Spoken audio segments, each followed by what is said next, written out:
Hello, ನಮಸ್ತೆ ಎಲ್ರಿಗೂ. ಎಲ್ಲ ಹೇಗಿದ್ದೀರಾ? ಚೆನ್ನಾಗಿದ್ದೀರಾ ಅನ್ಕೋತೀನಿ. ನಾನು ಚೆನ್ನಾಗಿದ್ದೀನಿ. ನಾನು ನಿಮ್ಮ ವೀಣಾ ಸುರೇಶ್. ಎಲ್ಲರಿಗೂ ನನ್ನ ಕಾರ್ಯಕ್ರಮವಾದ ಕಥಾ ಸರಣಿ ರಾಗಸುತೆ ಜೊತೆ ಕಾರ್ಯಕ್ರಮಕ್ಕೆ ಆತ್ಮೀಯ ಸ್ವಾಗತ. ನೋಡ್ತಾ ಇರೋರು, ಕೇಳ್ತಾ ಇರೋರು ಎಲ್ಲರೂ ತಪ್ಪದೆ ಸಬ್ಸ್ಕ್ರೈಬ್ ಮಾಡ್ಕೊಳ್ಳಿ. ಹಾಗೆ ಲೈಕ್ಸು, ಕಮೆಂಟ್ಸು ಕೊಡೋದನ್ನು ಮರಿಬೇಡಿ. ಸಾರಿ, ಮೊದಲನೇದಾಗಿ ಎಲ್ಲರ ಹತ್ರನೂ ಕ್ಷಮೆ ಕೇಳ್ತಾ ಇದ್ದೀನಿ. ನಿನ್ನೆ ನಾನು ಹಾಕೋಣ ಅಂತ ಮತ್ತೆ ಅದನ್ನೇ ಮುಂಚೆ ಇರೋದನ್ನೇ ಮತ್ತೆ ತಪ್ಪಾಗಿ ಅದನ್ನೇ ವಿಡಿಯೋ ಮಾಡಿ ಹಾಕಿದ್ದೆ. ಸಾರಿ, ಅದಕ್ಕಾಗಿ 2-3 ದಿವಸದಿಂದ ಹಾಕೋಕ್ಕಾಗಿರಲಿಲ್ಲ. ಸ್ವಲ್ಪ ಅದೇ ಇರುತ್ತಲ್ಲ ಪ್ರಾಬ್ಲಮ್ಮು, ಅದರಿಂದ ಹಾಕೋಕ್ಕಾಗಿರಲಿಲ್ಲ. ಇವತ್ತು ಹಾಕ್ತಾ ಇದ್ದೀನಿ. ಪ್ಲೀಸ್ ನೋಡ್ತಾ ಇರೋರು, ಕೇಳ್ತಾ ಇರೋರು ಎಲ್ಲರೂ ತಪ್ಪದೆ ನೋಡಿ ಸಪೋರ್ಟ್ ಮಾಡಿ. ಎಷ್ಟು ಹೊತ್ತಿಗೆ ಹುಡುಗಿಯನ್ನ ನೋಡುತ್ತೇನೋ ಎಂದುಕೊಂಡು ಜಡಪಡಿಸುತ್ತಲೇ ಇದ್ದ ಆಯುಷ್ ಅವನ ಅಂಕಲ್ ಪರ್ಮಿಷನ್ ಕೊಟ್ಟ ತಕ್ಷಣ ಅವಳಿದ್ದ ವಾರ್ಡಿನತ್ತ ದಾಪುಗಾಲು ಹಾಕಿದ್ದ ಗಡಿಬಿಡಿಯಿಂದ. ಸದ್ಯ ಹುಷಾರಾದ್ರೆ ಸಾಕು ಹುಡುಗಿ, ಆಮೇಲೆ ಅವಳ ತಂಟೆಗೆ ಹೋಗಲ್ಲ ನಾನು. ಬಂಗಾರಿಯನ್ನು ಅವಳ ಜೊತೆಗೆ ಇಟ್ಟುಕೊಂಡರೆ ಸಂತೋಷ ಅವಳಿಗೆ ಅಂತಾದರೆ ಅದೇ ಆಗಲಿ. ಅವಳು ನಮ್ಮ ಮನೆಯಿಂದ ದೂರ ಹೋದರೆ ತೊಂದರೆ ಆಗಬಹುದು ನನಗೆ. ನನ್ನ ಹಣೆ ಬರಹವೇ ಅದಲ್ಲವೇ. ಎಂತೆಂಥ ತೊಂದರೆಗಳನ್ನು ಎದುರಿಸಿಲ್ಲ ನಾನು. ಇದೂ ಒಂದು ಆಗಿಯೇ ಹೋಗಲಿ, ಸಂಭಾಳಿಸ್ತೀನಿ ನಾನು ನನ್ನ ಬಂಗಾರಿನ ಹೇಗಾದರೂ ಮಾಡಿ. ನಮ್ಮ ಮನೆಯಲ್ಲಿ ಇರುವಷ್ಟು ದಿನ ಆರೋಗ್ಯವಾಗಿರಲಿ ಹುಡುಗಿ, ಅದೇ ನೆಮ್ಮದಿ ನನಗೆ ಎಂದು ನಿಶ್ಚಯಿಸಿಕೊಂಡವನು ಅವಳಿದ್ದ ವಾರ್ಡಿನ ಡೋರ್ ಓಪನ್ ಮಾಡಿ ಅವಳತ್ತ ನೋಡಿದ್ದ ಆಯುಷ್. ಆಗ ತಾನೇ ಎಚ್ಚರ ಬರುತ್ತಿತ್ತೇನೋ ಹುಡುಗಿಗೆ. ಸಂಕಟವಾಗುತ್ತಿರಬಹುದು. ತಲೆಯನ್ನ ಅತ್ತಿತ್ತ ಆಡಿಸುತ್ತಾ ನರಳಾಡುತ್ತಿದ್ದಳು ಕುಂಕುಮ. ಅಮ್ಮ ಎನ್ನುತ್ತಾ. ಅದನ್ನ ನೋಡಿದವನು ತಕ್ಷಣ ಅವಳತ್ತ ಧಾವಿಸಿದ್ದ ಆಯುಷ್. ಅವಳ ಮುಂದೆ ಕುಳಿತು ಅವಳ ತಲೆಯ ಮೇಲೆ ಕೈ ಇಟ್ಟಿದ್ದ. ಅವಳು ತಲೆಯನ್ನ ಅತ್ತಿತ್ತ ಆಡಿಸಿದಂತೆ, ಏಯ್ ಹುಡುಗಿ, ಏನಾಗ್ತಾ ಇದೆ ನಿನಗೆ? ಇಲ್ನೋಡು, ಎಚ್ಚರ ಮಾಡ್ಕೋ. ಸಂಕಟ ಆಗ್ತಾ ಇದೆಯಾ? ಏನಾಗಲ್ಲ, ಕಡಿಮೆ ಆಗುತ್ತೆ ಈಗ ಎಂದಿದ್ದ ಅವಳ ತಲೆಯನ್ನ ಮೃದುವಾಗಿ ಸವರುತ್ತಾ ನಿಧಾನವಾಗಿ ಕಣ್ಣು ಬಿಟ್ಟಿದ್ದಳು ಹುಡುಗಿ, ಮುಖ ಹಿಂಡುತ್ತಲೇ. ತನ್ನ ಮುಂದೆ ಕುಳಿತಿದ್ದವನನ್ನ ನೋಡಿ ನಿಜವೇ ಕನಸೇ ಎಂಬಂತಾಗಿತ್ತು ಅವಳಿಗೆ. ತಾನೀಗ ಎಲ್ಲಿದ್ದೇನೆ ಎಂದು ಅರ್ಥವಾಗಲಿಲ್ಲ ಹುಡುಗಿಗೆ. ಮತ್ತೆ ಕಣ್ಣು ಮುಚ್ಚಿ ತನ್ನೆದುರು ಇರುವ ಅವನತ್ತ ನೋಡಿದವಳ ಕಂಗಳು ಗಾಬರಿಯಿಂದ ಅರಳಿದ್ದವು. ದೊರೆ ನಿಜವಾಗ್ಲೂ ನನ್ನ ಕಣ್ಮುಂದೇನೆ ಅವರೇ ಎಂದು ತಿಳಿದು ಮಲಗಿದ್ದಲ್ಲಿಂದ ಏಳಲು ನೋಡಿದ್ದಳು ಕುಂಕುಮ. ನೋನೋ, ಹೇಳ್ಬೇಡ, ಮಲಗು, ರೆಸ್ಟ್ ಬೇಕು ನಿನಗೆ, ಮಲಗಿ ರೆಸ್ಟ್ ಮಾಡು ಎಂದಿದ್ದ ಮೃದುವಾಗಿ ಆಯುಷ್. ಅದ್ಯಾಕೋ ಅವನ ಮೃದು ಮಾತುಗಳನ್ನು ಕೇಳಿ ಕಣ್ಣು ತುಂಬಿತ್ತು ಅವಳಿಗೆ. ಅವನ ಕಾಳಜಿ ನೋಡಿಯೋ ಏನೋ ಮನಸ್ಸಿಗೆ ಒಂದು ರೀತಿಯ ನೆಮ್ಮದಿಯಾಗುತ್ತಿತ್ತು. ಅವಳ ಕಣ್ಣೀರು ನೋಡಿದವನಿಗೆ ಸಂಕಟವಾಗಿತ್ತು. ಯಾಕೆ ಈಗ ಕಣ್ಣೀರು? ಏನಾಗಿಲ್ಲ ನಿನಗೆ? ಹೈ ಫೀವರ್ ಇತ್ತು, ಹಾಸ್ಪಿಟಲ್ಗೆ ಕರ್ಕೊಂಡು ಬಂದಿದ್ದೀನಿ. ಆ್ಯಂಡ್ ಸಾರಿ, ನನಗೆ ಗೊತ್ತಿರಲಿಲ್ಲ ನೀನು ನನ್ನ ಬಂಗಾರಿಯನ್ನು ಇಷ್ಟು ಹಚ್ಚಿಕೊಂಡಿದೀಯಾ ಅಂತ. ನಾನು ಅವಳನ್ನು ನನ್ನ ಜೊತೆ ಇರಿಸಿಕೊಂಡಿದ್ದು ನಿನ್ನ ಮನಸ್ಸಿಗೆ ಎಷ್ಟು ನೋವು ನೀಡಬಹುದು ಅಂತ ಗೊತ್ತಿದ್ದರೆ ನಾನು ಬಂಗಾರಿಯನ್ನು ಸತ್ಯವಾಗಿಯೂ ನನ್ನ ಜೊತೆ ಕರ್ಕೊಂಡು ಹೋಗ್ತಿರ್ಲಿಲ್ಲ. ಸಾರಿ ಒನ್ಸ್ ಅಗೈನ್ ಎಂದಿದ್ದ ಅವಳನ್ನೇ ನೋಡುತ್ತಾ ಪಶ್ಚಾತ್ತಾಪದಿಂದ ಆಯುಷ್. ಪರಮಾಶ್ಚರ್ಯವಾಗಿತ್ತು ಈಗಂತೂ ಅವಳಿಗೆ ಅವನ ಮಾತು ಕೇಳಿ. ಏನಿದು ದೊರೆ, ಹಿಂಗೆ ಮಾತಾಡ್ತಾ ಇದೆ? ಹಿಂಗೂ ಮಾತಾಡಕ್ಕೆ ಬರ್ತದ ಇದಕ್ಕೆ? ಇಷ್ಟು ನಿಧಾನವಾಗಿ ನನ್ನ ಜೊತೆ ಅದುವೇ. ನನ್ನ ನೋಡಿದ್ರೆ ಯಾವಾಗ್ಲೂ ಗುರ್ರನ್ನದೇ ಅಲ್ವಾ ಇದು? ಇವತ್ತೇನು ಸ್ಪೆಷಲ್ಲು? ಸೂರ್ಯ ಏನಾರ ಪಶ್ಚಿಮದಲ್ಲಿ ಹುಟ್ಟವನ ಹೆಂಗೆ ಎಂದುಕೊಂಡು ಅವನನ್ನೇ ನೋಡುತ್ತಾ ಕುಳಿತಿದ್ದಳು ಕುಂಕುಮ. ಅವಳ ನೇರ ನೋಟದಿಂದ ಇರಿಸು ಮುರಿಸಾಗಿತ್ತು ಅವನಿಗೆ. ಏನ್ ಹಂಗೆ ನೋಡ್ತಾ ಇದೀಯಾ? ನನ್ನ ಮುಖದಲ್ಲೇನು ಕೋತಿ ಕುಣಿತಾ ಇದೆಯಾ? ಸ್ಟುಪಿಡ್ ಗರ್ಲ್ ಎಂದು ಗದರಿದ್ದ ಅವಳನ್ನ ಆಯುಷ್. ಮುಗುಳ್ನಗು ಮೂಡಿತ್ತು ಅವಳ ಮುಖದ ಮೇಲೆ. ಇದು ಇದು ನಮ್ಮ ದೊರೆ ಅಂದ್ರೆ. ಮತ್ತೆ ಮೊದಲಿನ ವರಸೆಗೆ ಬಂದ್ರು. ಇವರು ಹಿಂಗಿದ್ರೇನೆ ನೆಟ್ಗವ್ರೆ ಅನ್ಸೋದು ನನಗೆ. ಇಲ್ಲ ಅಂದ್ರೆ ಇವರು ದೊರೆನೇನಾ ಅಂತವ ಅನುಮಾನ ಬಂದ್ಬಿಡ್ತದೆ ಎಂದುಕೊಂಡು. ಅವಳ ಮುಖದಲ್ಲಿನ ನಗು ನೋಡಿ ನೆಮ್ಮದಿಯಾಗಿತ್ತು ಒಂದು ರೀತಿ ಅವನಿಗೆ. ಆದರೂ ತಾನು ಬೈದರೂ ನಗುತ್ತಿದ್ದವಳನ್ನ ನೋಡಿ ಸಣ್ಣ ಕೋಪವೂ ಬಂದು ಬಿಟ್ಟಿತ್ತು ಅವನಿಗೆ ಅವಳ ಮೇಲೆ. ಏಯ್ ಹುಡುಗಿ, ನಿನ್ಗೇನು ಹುಚ್ಚ? ನಾನು ಬೈದರೂ ನಗ್ತಾ ಇದೆಯಲ್ಲ ಎಂದ ಗಟ್ಟಿಯಾಗಿ ಅವನು. ನಿನ್ಗಲ್ಲ ಹುಚ್ಚು, ನನಗೆ ಹಿಡಿಸ್ತಾ ಇದೆಯಾ ಕಣೆ ನೀನು ಹುಚ್ಚು ಎಂದು ಪಕ್ಕಕ್ಕೆ ತಿರುಗಿ ಸಣ್ಣದಾಗಿ ಗೊಣಗಿದ್ದ ಆಯುಷ್. ಅದು ಸರ್, ಮತ್ತೆ ಅಂಕಲ್ ಗೊಂಬೆ ನನ್ನ ಫ್ರೆಂಡು ಎಂದಿದ್ದಳು ತಡೆದು ಕುಂಕುಮ. ಅವರೆಲ್ಲರ ಯೋಚನೆ ಕಾಡಿತ್ತು ಅವಳಿಗೆ. ಈಗ ಆ ಹುಡುಗಿಯ ನೆನಪಾಗಿ ಹುಬ್ಬು ತೀಡಿಕೊಂಡಿದ್ದ ಆಯುಷ್ ಥಟ್ಟನೆ ಕುಳಿತಲ್ಲಿಂದ ಎದ್ದು ನಿಂತಿದ್ದ. ನಿನ್ನ ಗೊಂಬೆ ನಾನು ಬರೋವಾಗ ಇನ್ನೂ ಮಲಗಿದ್ಲು. ನಿಮ್ಮ ಅಂಕಲ್ಲು ನಿನ್ನ ಆರೋಗ್ಯದ ಬಗ್ಗೆ ಚಿಂತೆ ಮಾಡ್ಕೋತಾ ಇದ್ದಾರೆ. ನಿನ್ನ ಫ್ರೆಂಡು ಬಂದಿದ್ದಾರೆ, ಹೊರಗೆ ಕೂರಿಸಿದ್ದೀನಿ. ನಿನ್ನ ಯೋಚನೆಯಲ್ಲಿ ಅವರನ್ನು ಕರೆಯೋದನ್ನೇ ಮರೆತು ಬಿಟ್ಟಿದ್ದೀನಿ. 1 ಮಿನಿಟ್, ಈಗ ಬಂದೆ ಎಂದು ಬಾಗಿಲ ಬಳಿ ಹೋದವನು ಮತ್ತೆ ಅವಳತ್ತ ಬಂದು, ಹೇಳೋಕೆ ಹೋಗಬೇಡ, ನಾನು ಬರೋವರೆಗೂ ಹೀಗೆ ಮಲಗಿಯೇ ಇರಬೇಕು. ಎದ್ದು ಓಡಾಡಿ ಬಿದ್ದು ಅವಾಂತರ ಆಗೋದು ನನಗೆ ಇಷ್ಟ ಇಲ್ಲ, ಅಂಡರ್ಸ್ಟ್ಯಾಂಡ್ ಎಂದು ಆರ್ಡರ್ ಮಾಡಿಯೇ ಹೊರಗೆ ಹೊರಟಿದ್ದ ಅವನು. ಅವನ ಈ ರೀತಿಯ ಗದರುವಿಕೆಯೂ ಅವಳಿಗೆ ಸಂತೋಷವನ್ನೇ ನೀಡಿತ್ತು. ಅವಳ ಆರೋಗ್ಯದ ಕುರಿತು ಕಾಳಜಿ ಇತ್ತು, ಅವನ ಗದರುವಿಕೆಯಲ್ಲೂ ಕೂಡ ಎನಿಸಿತ್ತು ಅವಳಿಗೆ. ಯಾಕೆ ಅಷ್ಟು ಜ್ವರ ಬಂದ್ಬಿಡ್ತು ಇದ್ಕಿದ್ದಂಗೆ ನನಗೆ ಅಂತ ಅಳ್ತಾನೇ ಇದ್ನಲ್ಲ, ಅದಕ್ಕೆ ಬಂದಿರ್ತದೆ. ಯಾಕೋ ಈ ದೊರೆಯ ಮಾತುಗಳು ವಿಪರೀತ ನೋವು ಕೊಟ್ಟು ಬಿಟ್ಟಿತ್ತು ನನಗೆ. ಆದರೂ ಯಾಕೆ ಹಾಗೆಲ್ಲ ಮಾತಾಡಿದ್ರು ಅವರು ನನ್ನ ತಾವು. ನಮ್ಮ ಮನೆಯಿಂದವ ದೂರ ಹೋಗ್ತೀಯಾ ನೀನು, ಆಗ ನನ್ನ ಮಗಳ ಗತಿ ಏನು ಅಂತವ ಏನೇನೋ ಹೇಳ್ತಿತ್ತಲ್ಲ ದೊರೆ. ಯಾಕೆ ಹಂಗೆಲ್ಲ ಅಂತಿದ್ರು. ನಾನು ಯಾಕೆ ಸಿಕ್ಕಿರೋ ಕೆಲಸ ಬಿಟ್ಬಿಟ್ಟು ಹೋಯ್ತೀನಿ. ತಲೆ ವಿಪರೀತ ನೋಯತೊಡಗಿತ್ತು ಅವಳಿಗೆ. ಯೋಚನೆಗಳ ದಾಳಿಗೆ ತಲೆ ಒತ್ತಿಕೊಂಡು ಮುಖ ಹಿಂಡಿದ್ದಳು ಕುಂಕುಮ. Hi pretty girl, how are you now, are you all right ಎನ್ನುತ್ತಾ ಡೋರ್ ಓಪನ್ ಮಾಡಿ ಅವಳತ್ತ ಬಂದಿದ್ದರು ಡಾಕ್ಟರ್ ಚಂದ್ರಕಾಂತ್. ಡಾಕ್ಟರ್, ಅದು ಯಾಕೋ ತುಂಬಾ ತಲೆನೋಯ್ತಾ ಇದೆ ಎಂದಿದ್ದಳು ತಲೆಯನ್ನ ಒತ್ತಿಕೊಳ್ಳುತ್ತಾ ಹುಡುಗಿ. ಏನು ಪ್ರೆಷರ್ ಕೊಟ್ಟೆ ತಲೆಗೆ? ಜ್ವರ ಇತ್ತು ಅಲ್ವಾ? ಅದರ ಮೇಲೆ ನೀನು ವಿಪರೀತ ಯೋಚಿಸಿದ್ರೆ ತಲೆ ಹೇಗೆ ತಡ್ಕೊಳ್ಳುತ್ತೆ ಹೇಳು? ಡೋಂಟ್ ವರಿ ಡಿಯರ್, ಕಡಿಮೆ ಆಗುತ್ತೆ ಸ್ವಲ್ಪ ಹೊತ್ತಿಗೆ, ಓಕೆ? ಇಲ್ಲಿ ನಮ್ಮ ಯಂಗ್ ಮ್ಯಾನ್ ನನ್ನ ಜೊತೆ ಮಾತಾಡ್ತಾ ಇದ್ರು, ಅವನಿಗೆ ನಿನ್ನದೇ ಯೋಚನೆ ನೋಡು. ಓಡಿ ಬಂದಿದ್ದಾನೆ ಇಲ್ಲಿ. ಎಲ್ಲಿ ಹೋದ ಇವನು ಎಂದಿದ್ದರು ನಗುತ್ತಾ ಡಾಕ್ಟರ್ ಚಂದ್ರಕಾಂತ್. ಅವರ ಮಾತಿನಿಂದ ಆಶ್ಚರ್ಯ, ಮುಜುಗರ ಎಲ್ಲವೂ ಆಗಿತ್ತು ಅವಳಿಗೆ. ಅವರ ಕಣ್ಣು ತಪ್ಪಿಸಿ ಎತ್ತಲೋ ನೋಡಿದ್ದಳು ಹುಡುಗಿ. ಏನ್ ಹಿಂಗಂತವ್ರೆ ಈ ಡಾಕ್ಟ್ರಪ್ಪ?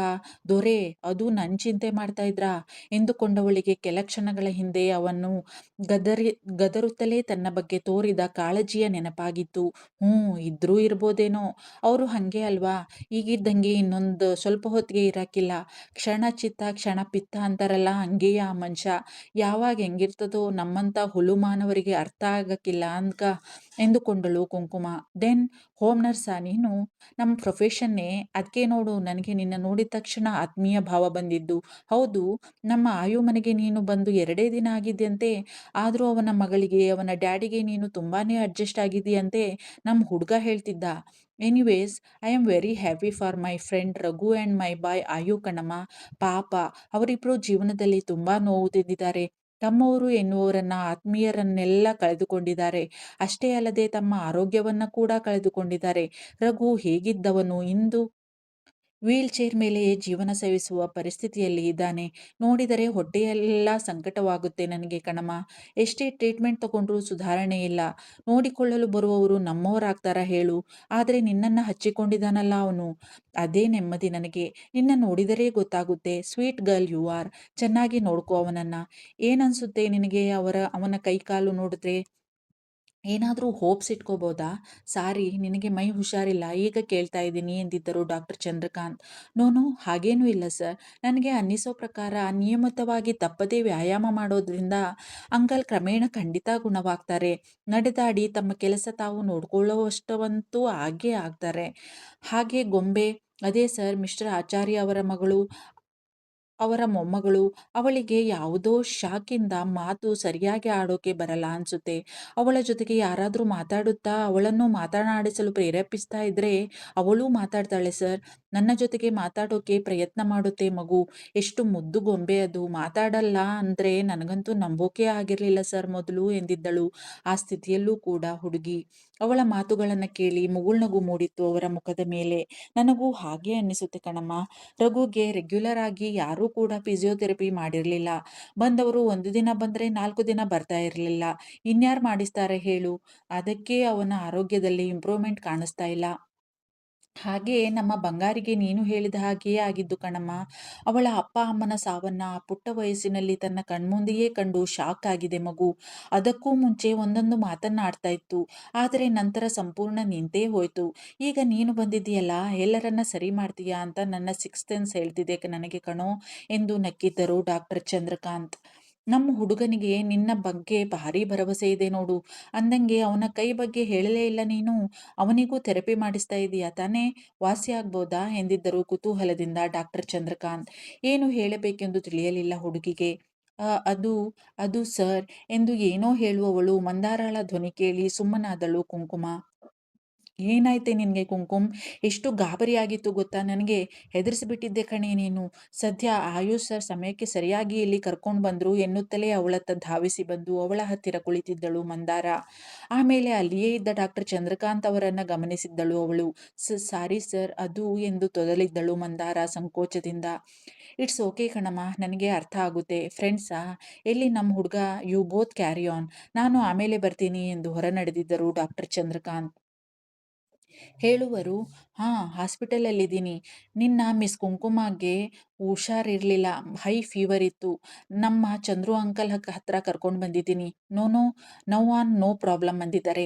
ಓಕೆ ಬರ್ತಿದೀಯಾ, ಓಕೆ ಬಾ ಎಂದು ಫೋನ್ ಇಟ್ಟು ಅಲ್ಲಿಯೇ ಒಂದು ಬೆಂಚಿನ ಮೇಲೆ ಕುಳಿತು ಹುಬ್ಬು ತೀಡಿಕೊಂಡಿದ್ದ ಆಯುಷ್. ಅವನ ಪಕ್ಕ ಕುಳಿತು ಅವನ ಹೆಗಲು ಬಳಸಿದ್ದರು. ಆಗ ತಾನೇ ಹೊರಬಂದ doctor Chandrakant. What happen my boy, ಯಾಕೆ ಹೀಗೆ ಕೂತಿದೀಯಾ, ನಿನ್ನ ಹುಡುಗಿಯ ಚಿಂತೆನಾ? Don't worry, she will be all right. ಹುಡುಗಿ ನಿಜವಾಗಿಯೂ ತುಂಬಾ ಮೆಚೂರ್ ಆಗಿದ್ದಾಳೆ, ಅವಳ ಪ್ರೊಫೆಷನ್ ವಿಷಯದಲ್ಲಂತೂ ಕಣೋ, ಒಳ್ಳೆಯವಳು ಕೂಡ. ರಿಯಲಿ ಐ ಲೈಕ್ ಹರ್ ಎಂದಿದ್ದರು ಡಾಕ್ಟರ್ ಚಂದ್ರಕಾಂತ್. ಥಟ್ಟನೆ ಅವರತ್ತ ನೋಡಿ ವಿಷಾದದ ನಗು ನಕ್ಕಿದ್ದ Ayush. You are wrong uncle, she is not my girl. ಅವಳನ್ನ ಇಷ್ಟಪಡುವವರು ಬೇರೆಯವರಿದ್ದಾರೆ. ಎನಿವೇಸ್, ಹುಡುಗಿ ನೀವು ಹೇಳಿದ ಹಾಗೆ ಅವಳ ಕೆಲಸದಲ್ಲಿ ತುಂಬಾ ಪ್ರಾಮಾಣಿಕಳು.